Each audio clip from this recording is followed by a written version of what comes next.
For the first time in 40 years, a Japanese prime minister has arrived in Tehran to meet with Iranian officials. So Prime Minister Abe is using the trip to warn both the United States and Iran to cool their heels before the situation gets out of control, not just between the two countries, but especially with what's going on with the fighting in Yemen as well, where Iran is on one side, Saudis are on the other, U.S. is on the other. It's a story that bears covering. Meanwhile, there's something else that's going on in the region.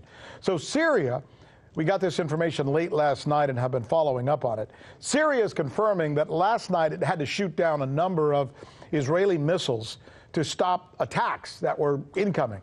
By the way, I want to show you something. Take a look at this map that we put together for you, and we did it right there geographically. There have been 6 major incidents between Israel and Syria in the last 3 months. April 13th, Syria intercepts an Israeli strike in Hama. June 3rd, Israel bombs an Iranian base in Homs. May 17th, Syria intercepts an Israeli strike on Damascus. May 28th and June 2nd, Israel hits targets in Quneitra.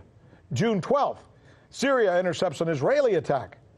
Joining us now is former Pentagon official Michael Maloof. Few people know more about this area than the gentleman you're about to hear from here. Is this thing escalating? And if so, to what end? Yeah, it's definitely escalating. That's why you're seeing someone like Prime Minister Abe of Japan rushing there, because there is a crescendo building. And you're seeing the fact that separately of all this, Trump is pushing $8 billion to the Saudis. And what I'm really concerned about is that those arms, $8 billion in arms, going to the Saudis at a time that we're escalating with Iran, even though he's saying, yeah, I want to have a talk without conditions. Well, that doesn't fit into the mantra and message of John Bolton.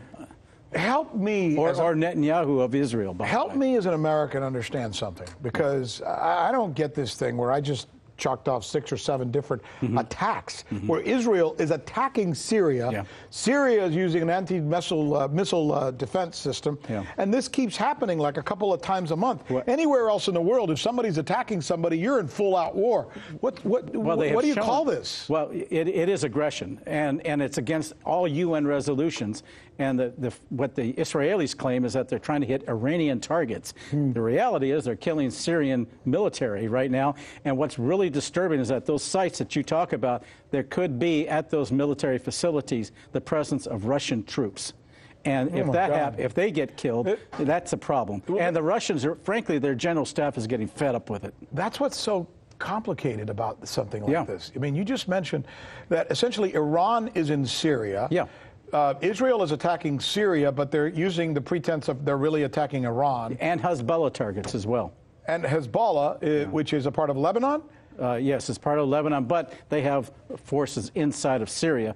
But they have facilities for supplies and what have you, and that's what the Israelis are trying to hit. They're really trying to send a message, and at the same time trying to minimize that. But what's going to happen is that there could be repercussions as a result. And then, as you mentioned, Russia and the United States are also involved, and obviously the Saudis are involved because somehow you mix in with the situation in Yemen. Yeah.